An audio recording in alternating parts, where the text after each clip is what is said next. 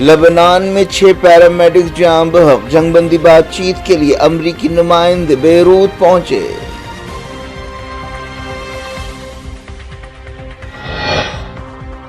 Ukraine long range امریکی missiles کے ذریعے رشیا میں حملے کرے گا، بائیڈن نے منظوری دے دی۔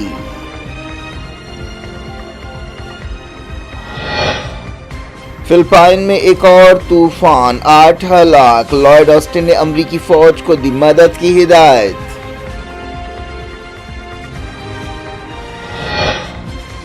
منی پور میں تازہ ہلاکتیں، احتجاجیوں اور حفاظتی دستوں میں جھڑپ، مرکزی فورسز بھیج دی گئیں۔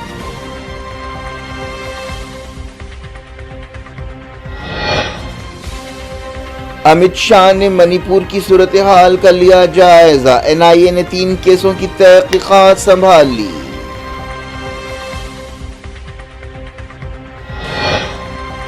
جھارکھنڈ کے دوسرے مرحلے اور مہاراشٹر اسمبلی الیکشنز کے لیے کیمپین ختم، 20 نومبر کو ووٹ ڈالے جائیں گے، 23 کو نتیجہ۔